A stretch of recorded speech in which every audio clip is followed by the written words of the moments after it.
Hello everyone, आपका topic चल रहा था सर्कल्स और लास्ट लेक्चर तक आपने सर्कल के बोर्ड एग्जाम में आए हुए काफ़ी सारे क्वेश्चंस किए थे। लेकिन है ना, आपने एक ऐसी थ्योरम जिसका प्रूफ मैंने अभी तक नहीं बताया था लेकिन मैंने आपको उसका यूज़ करवा दिया था, जिसका नेम है अल्टरनेट सेगमेंट थ्योरम। मैंने कहा था आपको कि अगर टाइम मिलेगा तो हम इसका प्रूफ भी देखेंगे, तो आज वो टाइम है हमारे पास। अल्टरनेट सेगमेंट थ्योरम करने से पहले कोई अगर भूल गया तो वापस याद दिला दूंगा अभी, लेकिन इससे पहले हमें ये सीखना है कि हमने एक थ्योरम रीड की थी पहले। यह सीधे ध्यान देना, एक मिनट।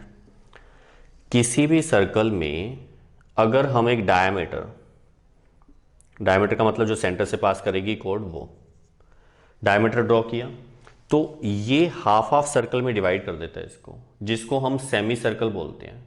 सही है। अगर हम सेमी सर्कल में कभी भी ए और बी से कोई एंगल बना दें जो सरकमफ्रेंस तक टच करेगा, इसको बोलते हैं एंगल इन सेमी सर्कल। कहीं पर भी हो सकता था, जैसे ये सी पॉइंट है तो हमने ये रीड किया हुआ है कि दिस इज 90 डिग्री। याद तो है ये प्रूफ आपने पहले कर रखा है, इसीलिए हम डायरेक्ट यूज करने वाले हैं इसको। Angle in a semi circle is right angle. ठीक है, यानी डायमीटर से जो सरकमफ्रेंस पे बनेगा ना, वो एंगल 90 डिग्री है। अच्छा, सेकंड जो पॉइंट है वो भी सुन लो। किसी भी सर्कल में अगर कोई भी कोड हम ड्रॉ करते हैं तो ये कोड इसको टू पार्ट्स में डिवाइड करती है, एक माइनर सेगमेंट, एक मेजर सेगमेंट। ठीक है, अगर डायमीटर है तो हाफ हाफ हो जाता है, और अगर डायमीटर नहीं है तो एक माइनर सेगमेंट बनेगा, एक मेजर सेगमेंट बनेगा। ठीक है, इतना। माइनर सेगमेंट जो है उसका अल्टरनेट पार्ट मेजर सेगमेंट होता है, इसको बोलते हैं अल्टरनेट पार्ट्स। इसका अल्टरनेट ये है और इसका अल्टरनेट पार्ट ये वाला है। माइनर का मेजर वाला, मेजर का माइनर वाला। एक तो ये नेम ध्यान रखना। दूसरी बात, किसी भी अल्टरनेट सेगमेंट में अगर हम किसी कोड से एंगल ड्रॉ करें सरकमफ्रेंस पर, जितने मर्जी, वो सारे सेम होंगे। मतलब जैसे ये ए बी कॉर्ड है, अगर मैं यहां पर एक पॉइंट लेता हूं सी और मैंने ए सी बी इसको ज्वाइन कर दिया, तो ये एंगल जो भी होगा, अगर मैं इसी सेगमेंट में एक पॉइंट और लेता हूं डी, फिर इसको भी ए से और बी से ज्वाइन किया, तो ये एंगल और ये एंगल सेम होंगे। अगर ये एंगल एक्स है तो ये एंगल भी एक्स होगा। अगर आप कोई और पॉइंट ले लेते हो, जैसे मान लो यहां ले लिया ई, तो ये और ये अगर ज्वाइन कर दिया ए और बी से इसको, तो ये एंगल भी एक्स होगा। मतलब ये है सेम सेगमेंट में एंगल। ठीक है, angle in same segment are always equal. ये टू थ्योरम्स आपने रीड की हुई हैं, इसके अलावा भी होंगी, लेकिन अभी जो यूज होने वाली है मैं उसकी बात कर रहा हूं। अब इनका यूज यहां कैसे करेंगे, उससे पहले अल्टरनेट सेगमेंट अगर कोई भूल गया तो याद दिला दूं। ये सुनो इधर, उसको बाद में रीड करना, पहले एक बार रफली देख लो। किसी भी सर्कल में अगर मैं एक टेंजेंट ड्रॉ कर दूं, तो इस टेंजेंट का जो पॉइंट ऑफ कांटेक्ट है, पॉइंट ऑफ कांटेक्ट, इस पॉइंट को मैंने कोई नेम दे दिया जैसे P। इस पॉइंट पर अगर मैं एक कोड ड्रॉ कर दूं जैसे PQ, तो ऐसी कंडीशन में इस PQ और इस टेंजेंट, यानी कोड और टेंजेंट के बिटवीन ये जो एंगल है, ये एंगल इसके अल्टरनेट पार्ट में जो एंगल बनेगा उसके सेम होगा। मतलब ये वाला एंगल इसका अल्टरनेट पार्ट का मतलब क्या है, देखो इसके टू सेगमेंट थे। सही है, अगर मैं इधर एंगल ले रहा हूं तो उधर वाला अल्टरनेट पार्ट है, एंगल उधर लूंगा तो ये वाला अल्टरनेट होगा। तो एंगल मैंने इस साइड लिया, इसका मतलब ये अल्टरनेट पार्ट है। अगर मैं यहां कहीं भी एक पॉइंट ले लूं R, और R को P और Q से ज्वाइन कर दूं, तो ये वाला एंगल और ये वाला एंगल सेम होते हैं। ये बात याद रहेगी अच्छे से। ये टू एंगल सेम हैं, ये हमें अल्टरनेट सेगमेंट थ्योरम में प्रूव करना है।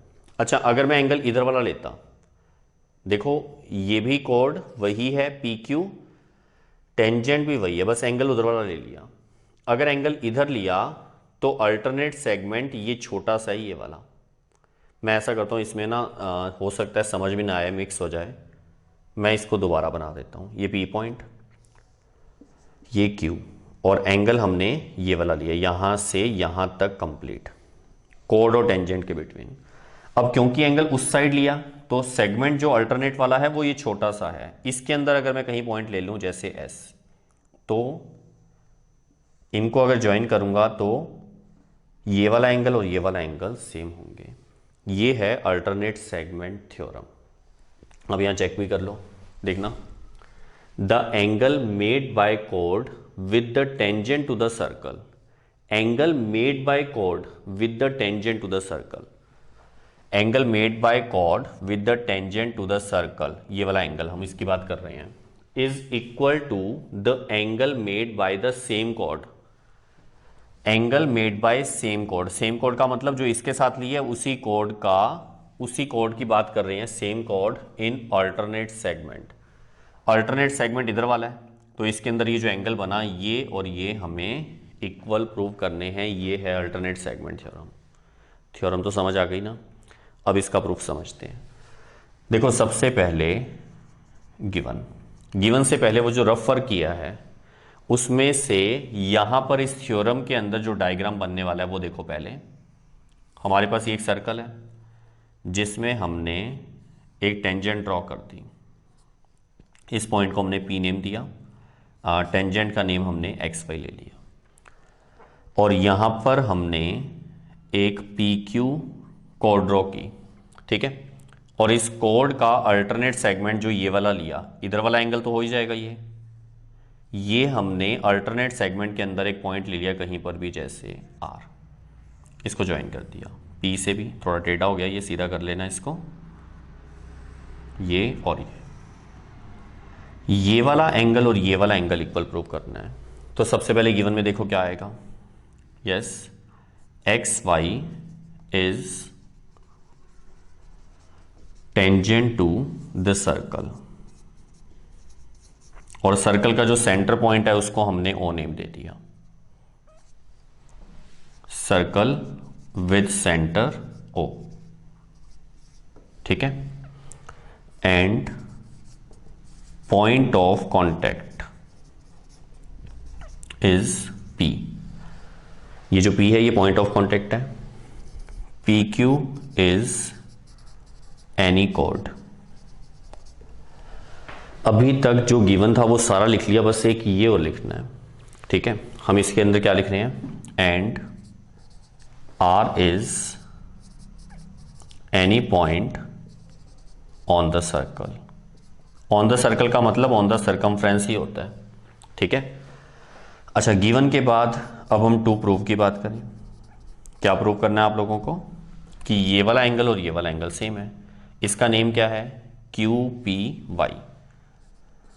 Angle Q P Y is equals to angle P R Q, angle P R Q, ठीक है।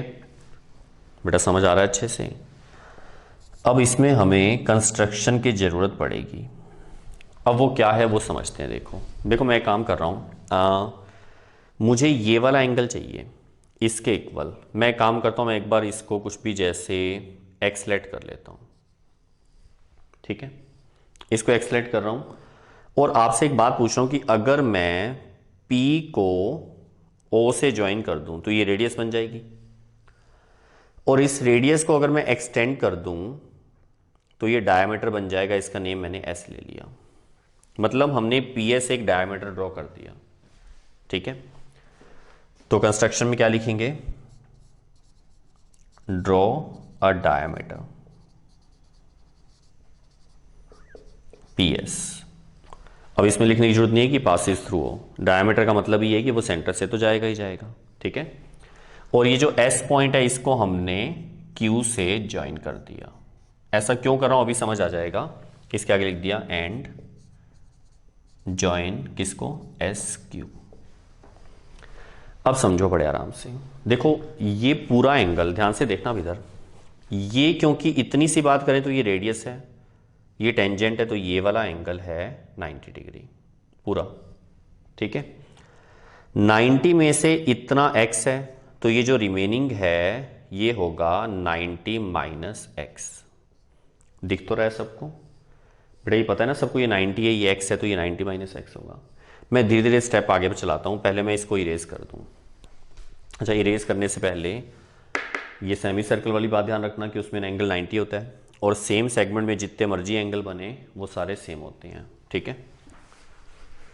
अब देखो इधर हम इसके बाद प्रूफ स्टार्ट कर रहे हैं और प्रूफ में सबसे पहले हम ये जो 90 डिग्री हमने लिखा है ना, हम इसका यूज करने वाले हैं। तो पहले मेंशन करेंगे इसको proof. We know that, yes, क्या जानते हो आप लोग? Yes, very good, radius and tangent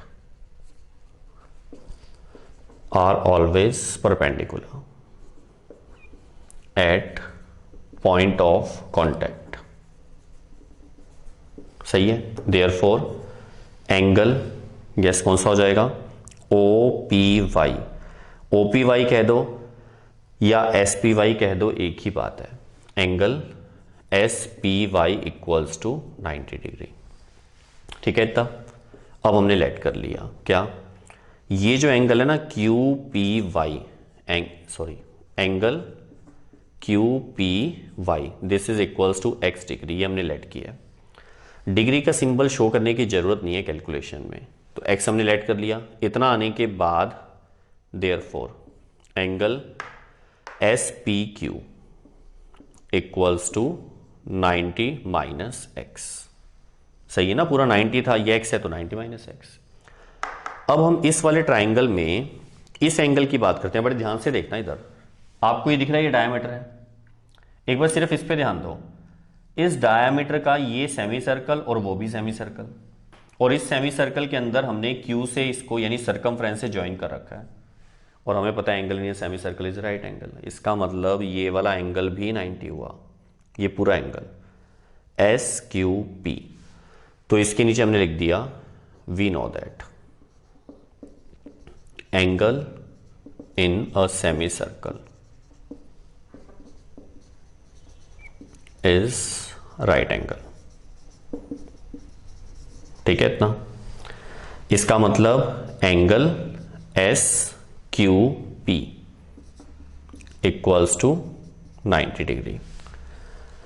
अब इतना आने के बाद हम इस वाले ट्राइंगल में 2 एंगल्स पता लगे, और अगर थर्ड एंगल निकालना है तो वेरी गुड, 3 एंगल्स का सम 180 होता है, तो माइनस कर देंगे 180 में से। तो हम बात कर रहे हैं in triangle P S Q. सभी एंगल्स की बात करेंगे। यस, फर्स्ट एंगल हम ले रहे हैं ये वाला P S Q, angle P S Q plus angle S P Q plus angle S Q P equals to 180 degree. ये समझ आ गया 180 क्यों है? क्योंकि 3 एंगल्स का सम 180 होता है। तो angle P S Q plus S P Q की वैल्यू है 90 माइनस एक्स, और एस क्यू पी का answer 90 degree equals to 180। 90 plus 90 180। तो angle P S Q plus 180 minus X equals to 180। यहां पर 180 से 180 कैंसिल, माइनस एक्स इधर आएगा तो प्लस एक्स हो जाएगा। Angle P S Q equals to X, मतलब ये वाला एंगल हमने एक्स निकाल दिया। बात समझ आ रही है? अब आप बड़े आराम से देखना इस बात को, बस आंसर आने वाला है। ये सीधा ध्यान दो, ये जो पी क्यू कोड है ना, इस कोड पे ध्यान से देखना। इस कोड का ये वाला जो सेगमेंट है मेजर वाला, इस तरफ वाला, इसके अंदर 2 एंगल बन रहे हैं, एक ये पी एस क्यू और एक पी आर क्यू। और हमें पता है सेम सेगमेंट में जो एंगल बनते हैं वो इक्वल होते हैं, यही तो बताया था अभी। इसका मतलब जितना एंगल ये होगा उतना एंगल ही ये होगा। तो यहां पर हम मेंशन करने वाले हैं, इसको हम एक बार इक्वेशन 1 लिख के छोड़ते हैं। देखो, अब इसके नीचे मैंने लिख दिया we know that angle in same segment are always equal. ठीक है, अगर सेम सेगमेंट में इक्वल एंगल होते हैं तो इसका मतलब therefore angle P R Q equals to angle P S Q. देखो दोबारा, पी क्यू कोड है, इससे बनने वाला एंगल एक तो पी आर क्यू और इसी से बनने वाला एंगल पी एस क्यू, ये इक्वल होंगे। अच्छा, रीजन भी लिख देना चाहिए, हालांकि ऊपर मेन रीजन आ गया, लेकिन हमें ये लिख देना चाहिए कि हम किस कोड के सेगमेंट की बात कर रहे हैं। कौन सी कोड है? P Q. तो यहां पर ब्रैकेट में लिख देते हैं मेड बाय, थोड़ी जगह का मैं इधर लिख रहा हूं, made by code P Q. इससे थोड़ा क्लियर हो जाएगा कि हम पी क्यू कोड के लिए बात कर रहे थे। अब angle P R Q equals to, P S Q का आंसर एक्स के इक्वल है, तो इसका मतलब पी आर क्यू भी एक्स के इक्वल होगा। सही है। और आप चेक करो, हमने एक्स लेट किसको किया था, क्यू पी वाई को। इसका मतलब therefore angle P R Q equals to angle Q P Y. आप चेक कर लो, प्रूफ भी हमें यही करना था, क्यू पी वाई और पी आर क्यू को इक्वल करना था। मतलब ये एक्स लेट किया तो ये भी एक्स आ गया, इसका मतलब जो हमने प्रूव करना था वो प्रूव हो चुका है, हेंस प्रूव्ड। अब समझ आ गया अच्छे से। अब इस थ्योरम का यूज डायरेक्टली हमेशा किया करेंगे, लेकिन अगर आप इधर वाला एंगल लेते तो वो इस साइड वाले एंगल के सेम आता, वो शो करने की जरूरत कोई नहीं है। ठीक है, बस एक हमने दिखा दिया। अब आप इसको नोट कर लो। ओके, नेक्स्ट क्वेश्चन चेक करो। Prove that the tangent drawn at the mid point of an arc, at the mid point of an arc of a circle is parallel to the chord joining the end points of the arc। क्या question है ये, देखो समझो इधर। बड़े आराम से ना क्वेश्चन की लैंग्वेज को पढ़ा करो, फिर डायग्राम ड्रॉ कर लिया करो। ऐसा हो ही नहीं सकता कि कुछ गलत हो जाए। देखो, एक सर्कल की बात करें तो सबसे पहले हमने सर्कल ड्रॉ किया। इस सर्कल की हमें एक आर्क की बात की है, तो आर्क हमने जैसे यहां पर पॉइंट ले लिया P और इधर एक पॉइंट ले लिया Q। जरूरी नहीं आमने सामने लो, थोड़ा ऊपर नीचे भी कर सकते हो। P से Q तक ये जो आर्क है, हम इसका मिड पॉइंट ले रहे हैं। जैसे R ले लिया। दोबारा देखो, prove that the tangent drawn, tangent कहां पर बनानी है, एट द मिड पॉइंट। किसका mid point, of an arc. Arc का मिड पॉइंट R है, हमने इस पर एक टेंजेंट ड्रॉ करनी है। तो देखो इधर ये हमने टेंजेंट ड्रॉ कर दी, इसका नेम हमने एक्स वाई ले लिया। ठीक है, अब आगे चेक करो। Of a circle is parallel to the कोड, कौन सी कोड की बात कर रहे हैं, joining the end points of the arc. Arc के एंड पॉइंट्स पी और क्यू हैं। अगर मैं इसको ज्वाइन कर दूं तो एक कोड बनेगी। ये कोड इस टेंजेंट के पैरेलल है, ये हमें प्रूव करना है। कितना सिंपल सा क्वेश्चन है ना, लग रहा है सिंपल, और है भी सिंपल सा। देखो बेटा, ये इसके पैरेलल प्रूव करना है। कुछ बच्चों को ऐसा लगता है कि सर ये तो दिख रहा है, बेटा जरूरी नहीं है जो दिखता हो वही हो। इसीलिए इसको प्रूव करके कैसे देखेंगे, बड़े ध्यान से समझना। यहां पर हम सबसे पहले कंस्ट्रक्शन कर रहे हैं, P को R से और R को Q से भी ज्वाइन कर रहे हैं। ठीक है, अब एक काम आपके लिए छोड़ रहा हूं मैं, वो गिवन टू प्रूफ वाली लाइंस अपने आप लिखोगे। गिवन में तो ये सारा आ जाएगा कि P Q is an arc of a circle and R is mid point of P Q and X Y is tangent. ठीक है, उसके बाद टू प्रूफ में क्या आएगा, प्रूफ क्या करना था हमें कि टेंजेंट जो है वो पैरेलल है। तो यहां पे ये बात लिख देता हूं, टू प्रूव। क्या प्रूव करना है, tangent X Y is parallel to कोड पी क्यू। ठीक है, कंस्ट्रक्शन में आप क्या लिखोगे, join R P and R Q. ये सारा काम अपने आप लिख लेना। हम सिर्फ प्रूफ की बात करते हैं। सबसे पहले प्रूफ में देखो, यस इधर ध्यान दो एक मिनट। आपको ये पता है कि मिड पॉइंट है पी क्यू का आर, इसका मतलब पी से लेकर आर तक, आर से लेकर क्यू तक, ये दोनों पार्ट इक्वल है आर्क में। और शायद आपको याद हो, ये बात आपने पहले रीड की हुई है, अगर बाई चांस भूल गए हो तो आप याद रखना, अगर आर्क सेम होते हैं एक ही सर्कल के, तो ऐसी कंडीशन में उनकी कोड की लेंथ भी सेम होती है। मतलब मैं यहां पर एक लाइन लिखने वाला हूं, देखो गिवन, क्या गिवन है आपको, पी आर, इसके ऊपर मैंने इस तरह से सिंबल लगाया, ये पढ़ा होगा आप लोगों ने, स्ट्रेट लाइन ही है, ऐसे हमने राउंड सा करके बनाया है। इसको बोलते हैं आर्क। क्या बोलेंगे इसको, P R arc, P R. और आर्क की मेजरमेंट जो है ना, मतलब इसका जो नेम होता है वो हमेशा एंटी क्लॉक डायरेक्शन में चलता है। मतलब आप इसको आरपी आर्क नहीं बोल सकते, आरपी नहीं बोल सकते, पी आर। और इसको क्या बोलेंगे, आर क्यू, इक्वल है आर क्यू के। ठीक है इतना। अब अगर आर्क सेम है तो कोड भी सेम होंगी। कौन सी कोड? जो इस आर्क्स के एंड पॉइंट से बन रही है, मतलब पी आर, और इससे जो बन रही है वो है आर क्यू। देयरफॉर कोड P R equals to R Q. यहां तक बात समझ आ गई? यही रीजन है इसका। इतना आने के बाद अब हम इस ट्राइंगल की बात करेंगे। इस वाले ट्राइंगल में यह ध्यान से देखना, पी आर क्यू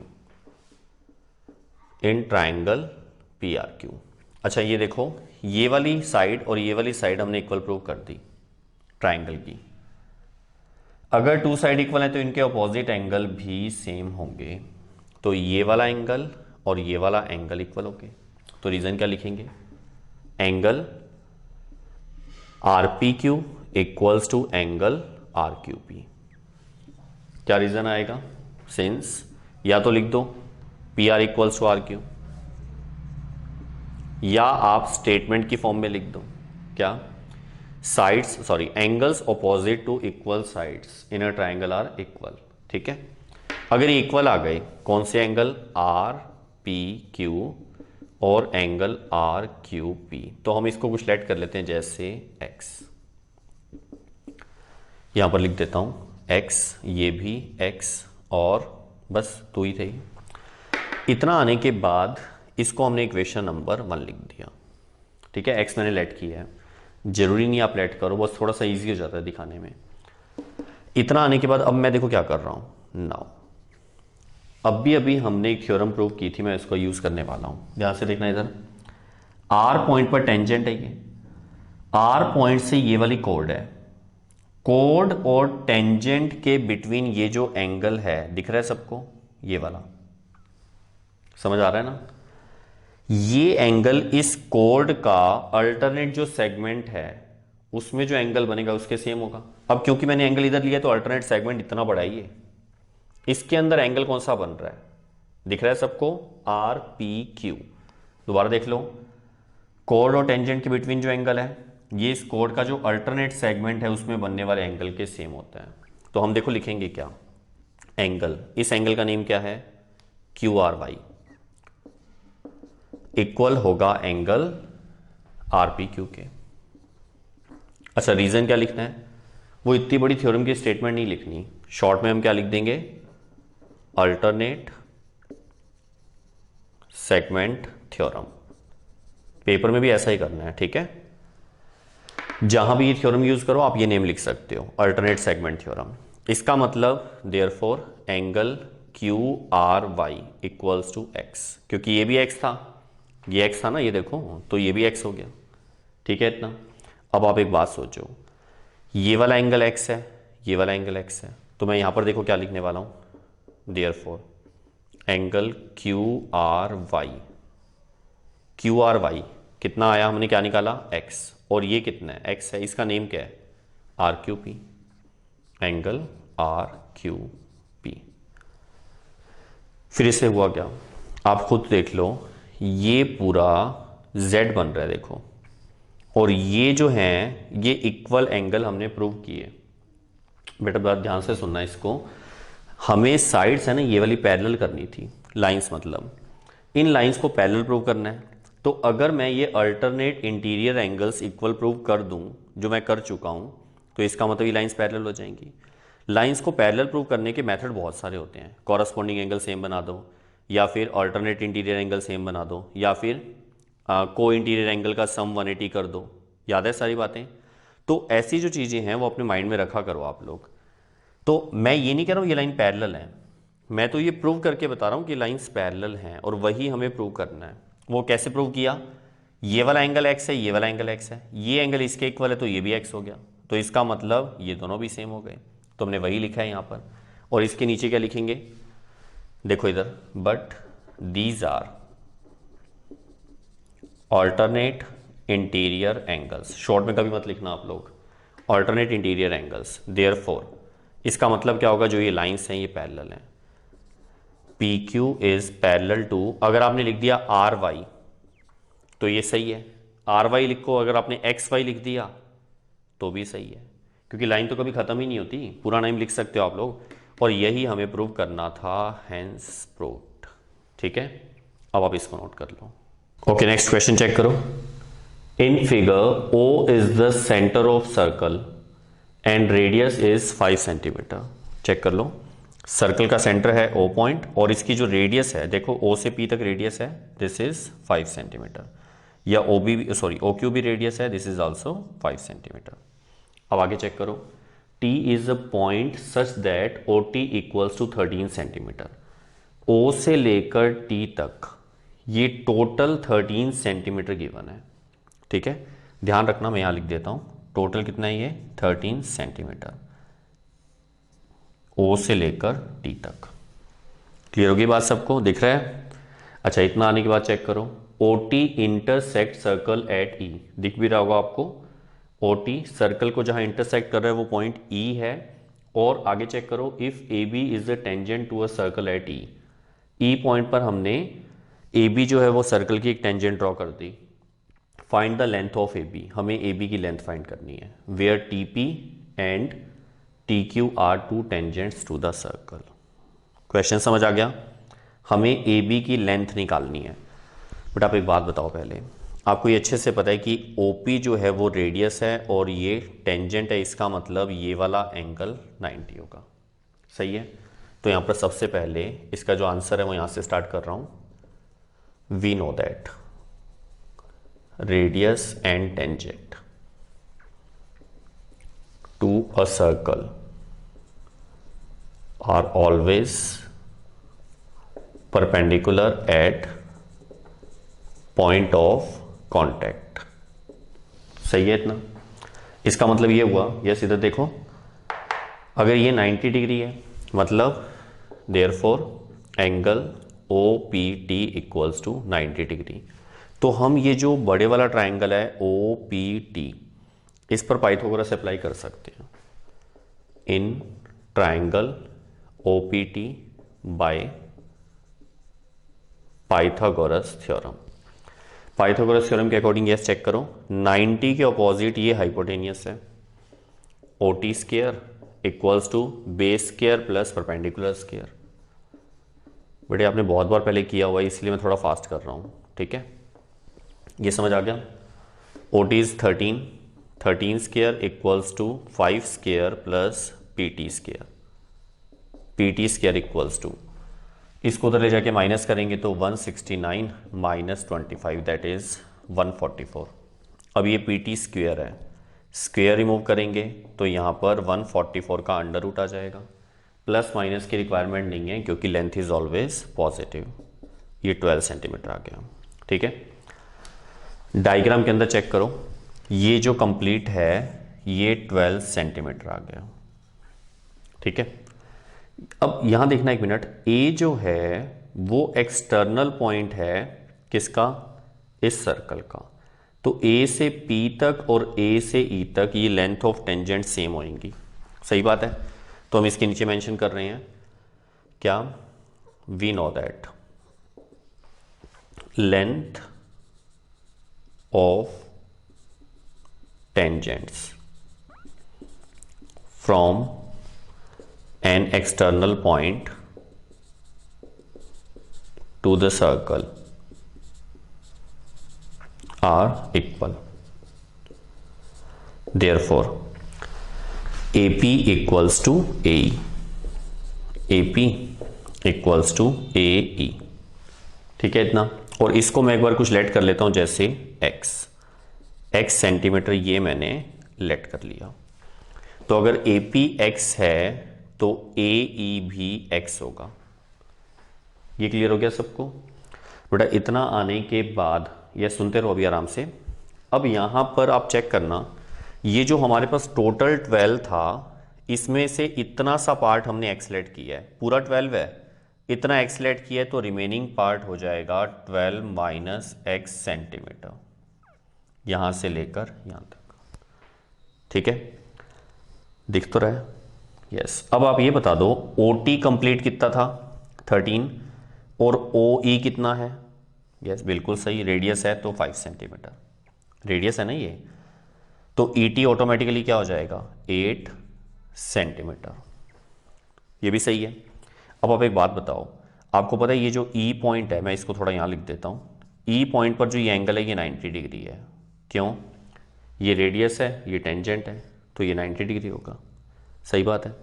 तो हमने जहाँ वो थ्योरम लिखी थी ना, ये वाली थ्योरम तो लिख ही चुके हैं, तो इसी के साथ साथ उसको भी मेंशन कर देते हैं। इसी के आगे थोड़ी जगह कम है, यहाँ लिख देता हूँ एंड एंगल। कौन से वाला? AEO इक्वल्स टू 90 डिग्री, या फिर AET। AE दिख तो रहा है, थोड़ा छोटा लिखा हुआ है, AET equals to 90 degree.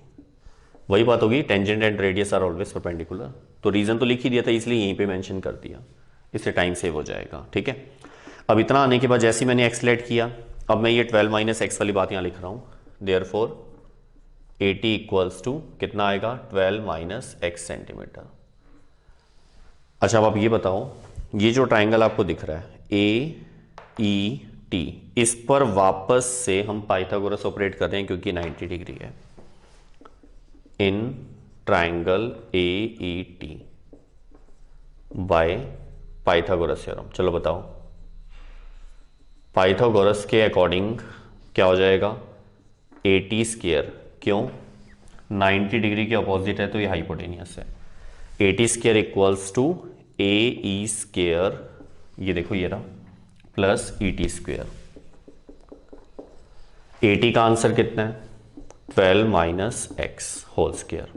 AE का आंसर चेक करो, देखो डायग्राम में सब दिख रहा है, एक्स स्क्वायर ये रहा, और ये है 8, तो 8 का स्क्वायर इधर आ जाएगा 144 plus X square minus 24x, A square plus B square minus 2ab, इधर एक्स स्क्वायर प्लस 64, ये एक्स स्क्वायर से एक्स स्क्वायर कैंसिल, 64 इधर लेके आएंगे तो 80 रह जाएगा, 24x प्लस हो जाएगा, 24 से डिवाइड कर देते हैं, 80/24, 8 के टेबल पे कैंसिल हो रहा है, 10/3, और ये डिवाइड करेंगे तो अप्रॉक्सीमेट 3.33 सेंटीमीटर आ जाएगा। ठीक है, अप्रॉक्सीमेट आएगा तो मैं यहाँ पर थोड़ा सा ऐसा, ये सिंपल पता है आप लोगों को, सिर्फ ये लगाते हो ना तो ये सिमिलर ट्राइंगल में यूज़ किया करते हैं। अगर आप ऐसे लगाते हो तो कॉन्ग्रुएंट ट्राइंगल, अगर आप सिर्फ इतना यूज़ करते हो तो इसको हम बोलते हैं अप्रॉक्सीमेट इक्वल्स टू। ठीक है, जब भी अप्रॉक्सीमेट इक्वल आए तो आप ये सिंबल लगा सकते हो। इतना आने के बाद ये हमारे पास x आ गया, x का मतलब है AE, AE आ गया हमारे पास 3.33 सेंटीमीटर। अगर यहां लिख दिया अप्रॉक्सीमेट तो भी सही है, या सिंबल वो बना दो तो भी सही है। अब आप एक बात बताओ, जैसे आपने AE निकाला वैसे ही अगर आप BE निकालते, कैसे? सेम टू सेम जैसे एक्सलेट की है, इसको कुछ लेट कर लो, उसी पैटर्न से सारा काम चलेगा, इस पे पाइथागोरस वगैरह सेम ही तो है सारा। इसका मतलब आप लोग BE को डायरेक्टली लिख सकते हो। सिमिलरली BE आ जाएगा 3.33 सेंटीमीटर अप्रॉक्सीमेटली। तो लास्ट में क्या आएगा? Therefore AB equals to, AB पूरा किससे मिलके बना है? AE plus B, AE plus BE, 3.33 plus 3.33, तो ये अप्रॉक्सीमेट इक्वल आ जाएगा 6.66 सेंटीमीटर। ये इस क्वेश्चन का आंसर आ गया। हमें AB निकालना था, AB निकल चुका है। पैटर्न समझ आ गया? चलो नोट करो इसको। ओके, नेक्स्ट क्वेश्चन चेक करो। In figure two equal circles, ये क्या होता है? इक्वल सर्कल वो हैं जिनका मतलब क्या है? जिसकी रेडियस सेम हो। ठीक है, टू इक्वल सर्कल्स का मतलब टू रेडियस इक्वल है दोनों सर्कल की, with centre O and O dash. एक ये सर्कल है जिसका सेंटर O है, एक ये सर्कल है जिसका सेंटर O डैश है। आगे देखो, touch each other at x, जहां टच करते हैं दोनों सर्कल वो पॉइंट x है। O dash produced meet the circle with centre O dash at A। क्या मीनिंग है? O डैश को हमने प्रोड्यूस करना है और उस सर्कल को जिसका सेंटर O डैश है उसको ये A पॉइंट पर जाकर मिलेगा। O डैश को एक्सटेंड करना है, प्रोड्यूस करना है, और जिसका सेंटर O डैश है इस सर्कल को ये आगे जाकर A पॉइंट पर मिलता है। ठीक है, आगे चेक करो। AC is tangent to the circle, AC is tangent to the circle with centre O। AC उस वाले सर्कल की टेंजेंट है जिसका सेंटर पॉइंट वो है। आगे चेक करो, at point C, C point उसका कॉन्टैक्ट हो गया। O dash D perpendicular to A C, ये गिवन है। ओ डैश डी ये रहा, ये परपेंडिकुलर है किसके, ए सी के। Find the value of D O dash upon C O. ये कैसे निकालेंगे बेटा? इस रेशो को देखने से पहले एक बात समझो। देखो, आपने सिमिलर ट्रायंगल वाला टॉपिक पढ़ रखा होगा। बाई चांस अगर नहीं किया हुआ तो एक बात सुन लो। सिमिलर ट्रायंगल जैसे हम कॉन्ग्रुएंसी करते थे ना, उसमें हमने काफ़ी सारे मेथड पढ़े थे, एसएसएस, एसएएस। इसी टाइप से जब आप सिमिलर ट्रायंगल पढ़ोगे या पढ़ रखा है तो आपको एक बात पता होगी कि उसमें एक एंगल सिमिलैरिटी थी। मतलब अगर टू ट्रायंगल्स ऐसे हों जिनके सिर्फ टू एंगल्स आप सेम प्रूव कर दो, इक्वल प्रूव कर दो, कॉरस्पॉन्डिंग एंगल, तो वो ट्रायंगल सिमिलर हो जाते हैं। लेकिन कॉन्ग्रुएंसी में और सिमिलैरिटी में एक फ़र्क होता है। कॉन्ग्रुएंसी में तो जो कॉरस्पॉन्डिंग साइड्स होती थी वो इक्वल होती थी। सिमिलैरिटी में कॉरस्पॉन्डिंग साइड इक्वल नहीं होती, उनका रेशो इक्वल होता है। समझ नहीं आ रहा ना? अगर पढ़ रखा है फिर तो मेरी बात समझ आ गई होगी, नहीं पढ़ रखा तो भी समझ आ जाएगी। बस इधर देखो एक बार, मैं इधर रेफर करता हूँ। अगर हमारे पास टू ट्रायंगल्स हैं जैसे ए बी सी और डी ई एफ, बड़ा गंदा सा डायग्राम बन गया।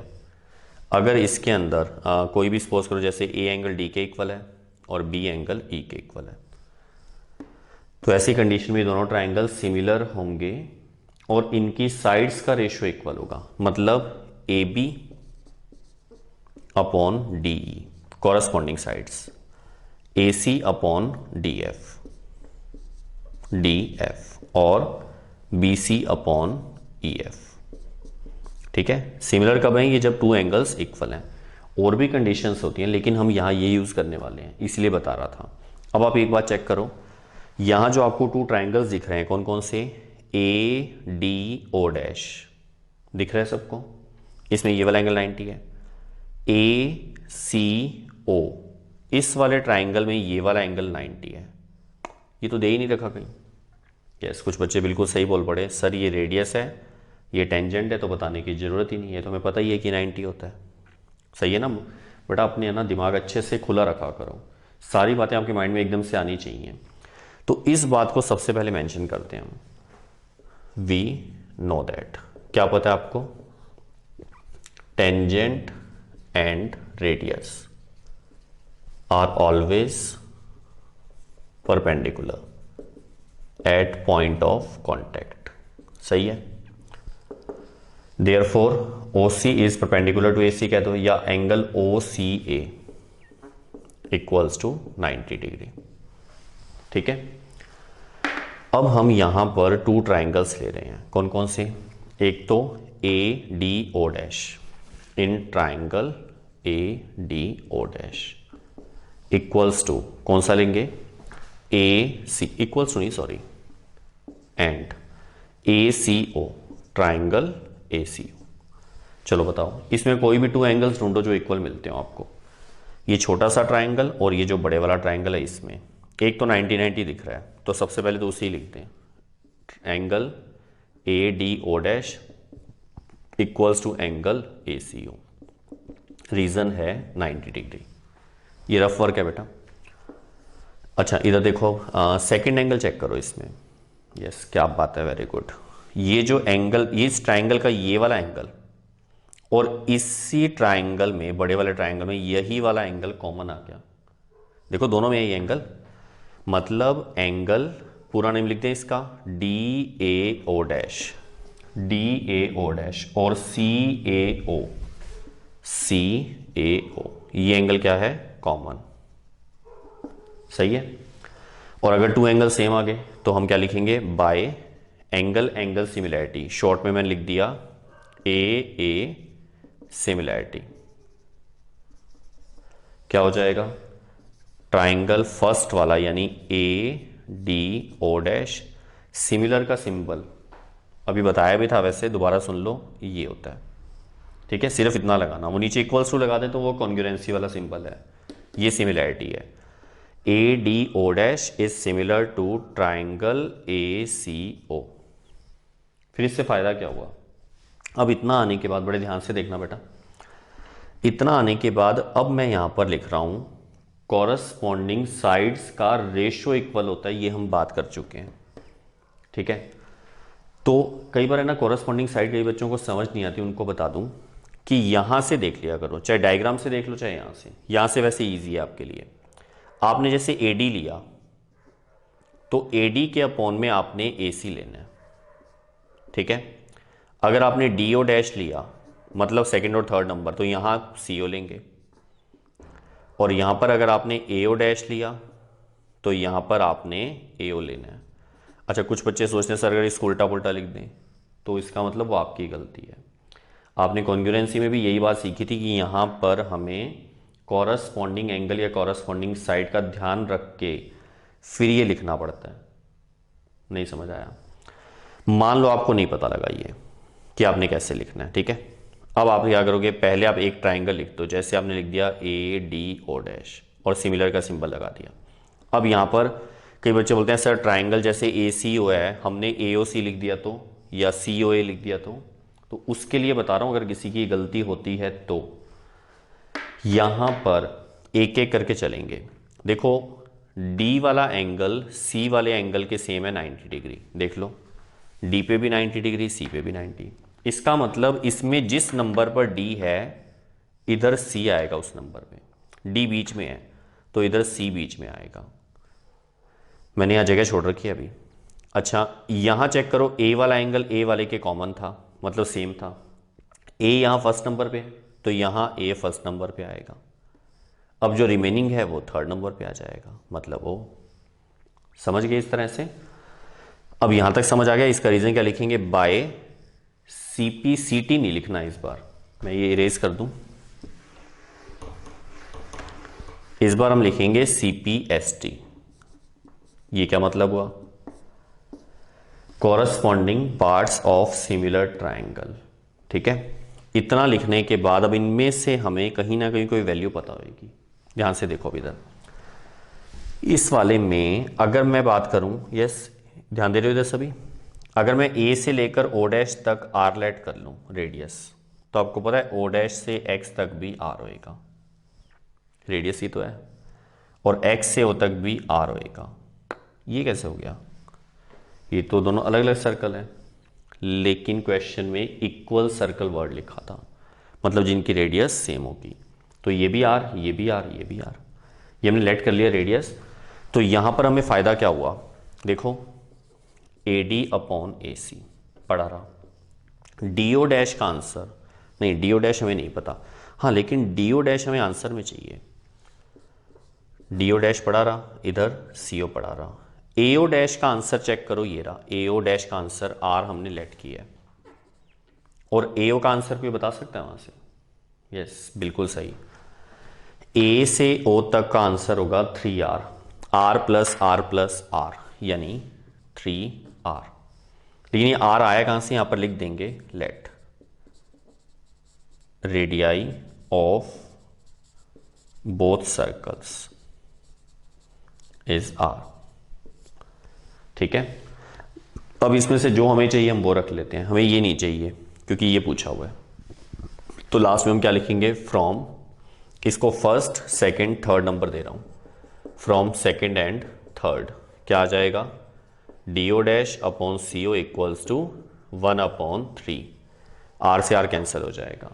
हमें बस इसका आंसर निकालना था, इसका आंसर 1/3 आ गया। पैटर्न समझ आ गया अच्छे से। अब आप इसको नोट कर लो, और ये मोस्ट इंपॉर्टेंट क्वेश्चन भी है, करो। ओके, नेक्स्ट क्वेश्चन चेक करो। In figure area of triangle ABC equals to 21 centimetre. Check कर लो, इस ट्राइंगल ABC का area 21 centimetre, radius of circle is 2 centimetre. ये जो सर्कल है इसको अंदर टच कर रहा है, इसकी रेडियस है 2 सेंटीमीटर। फाइंड क्या करना है, AB की लेंथ और AC की लेंथ। हमें BC की लेंथ 7 सेंटीमीटर पहले से क्वेश्चन में दे रखी है, मतलब ये वाला पार्ट 4 दिया हुआ है, ये वाला 3 दिया हुआ है। अच्छा, ये तो आपको पता है, आपको देख के याद है ऐसा क्वेश्चन सेम पहले किया था, लेकिन ये उससे इजी है, ठीक है। आपने जो पहले किया था ना, उसमें हमने पहले एरिया ऑफ ट्राइंगल अलग से निकाला था, फिर उसको ना 2 अलग अलग मेथड से निकाल के कंपैरिजन किया था। एक वो हीरोन्स फॉर्मूला था, और एक हमने half into base into height करके निकाला था। याद आ गया बेटा? डेली लेक्चर अगर अच्छे से देखते हो तो आपको पता होगा। लेकिन इसमें क्या है, इसमें एरिया ऑफ ट्राइंगल हमें दे दिया, इसका मतलब हम तो एक सिंगल मेथड आसान जो हमें लगेगा ना हम उससे निकाल लेंगे, फिर इससे कंपेयर कर लेंगे। तो देखो क्या करने वाले हैं, कुछ स्टेप मैं स्किप करूंगा, वो आप अपने आप लिखोगे। देखो क्या, एक तो मैं पहले इसको ज्वाइन कर रहा हूँ, ओ को ई से, ओ को एफ से, तो ये 90 डिग्री है, सही है। इधर ये 90 डिग्री है, इधर ये 90 डिग्री। इसके अलावा हमने ओ को ए से और बी से और सी से भी ज्वाइन कर दिया। क्लियर है सबको? ओ से लेकर डी तक रेडियस है 2 सेंटीमीटर, ओ से लेकर ई तक रेडियस है 2 सेंटीमीटर, ओ से एफ तक भी रेडियस है 2 सेंटीमीटर। समझ आ गया अच्छे से बेटा? ये अगर 4 है, वेरी गुड, कई बच्चों ने बोल भी दिया ये भी 4 होगा, क्योंकि एक्सटर्नल पॉइंट से लेंथ ऑफ टेंजेंट सेम होती है। बेटा ये सारी बातें लिख लेना, मैं थोड़ा शॉर्ट में कर रहा हूँ।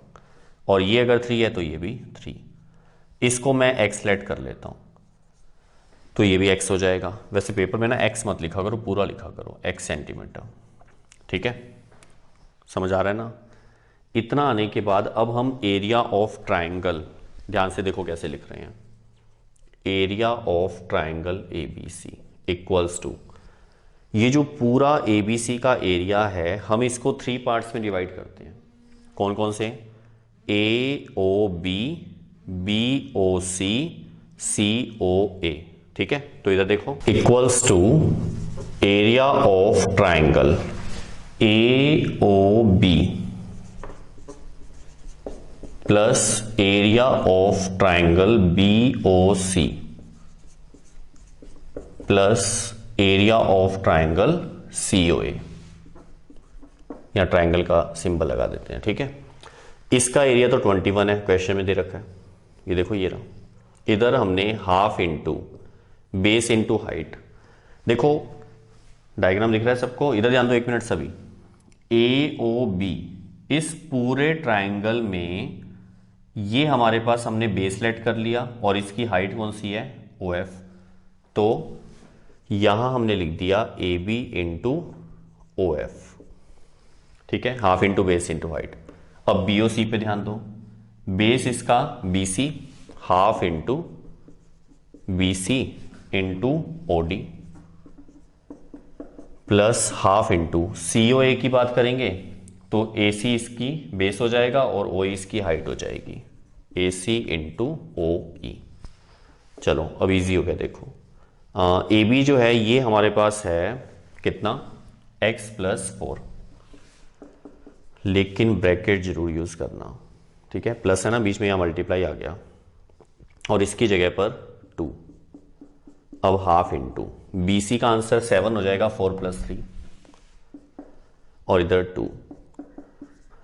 ए सी का आंसर हो जाएगा x प्लस 3, ये देखो ये पूरा, और इधर इंटू में 2।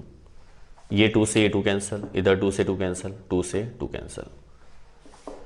x plus 4 plus 7 plus x plus 3 equals to 21, ठीक है? अब इधर चेक करो, x और x 2x, 4 और 7 11, 11 और 3 14, इधर 21, 14 इधर जाएगा तो कितना हो जाएगा? 7 रह जाएगा, इक्वल्स टू 2x। x की वैल्यू 3.5 सेंटीमीटर, सही है? अब लास्ट में हमें ए बी निकालना था और ए सी। ए बी आपके पास कितना है? x प्लस 4, x है 3.5, 3.5 प्लस 4 कितना हो जाएगा? 7.5 सेंटीमीटर। और ए सी आपके पास है x प्लस 3, यानी 3.5 प्लस 3 कितना आएगा? 6.5 सेंटीमीटर। समझ आ गया अच्छे से? ये आपका आंसर आ चुका है, A B A C find करना था। इजी लग रहा होगा वैसे आपको, इसको आप नोट कर लो। और आज के लेक्चर में हम सिर्फ इतना ही कर रहे हैं, एक्चुअल में हम सर्कल्स टॉपिक में ही इतना काम कर रहे हैं, ठीक है? प्रैक्टिस आप अपनी तरफ से भी और एक्स्ट्रा कर लेना। नेक्स्ट लेक्चर में हम न्यू चैप्टर के साथ मिलेंगे, तब तक के लिए हंसते रहिए और स्वस्थ रहिए।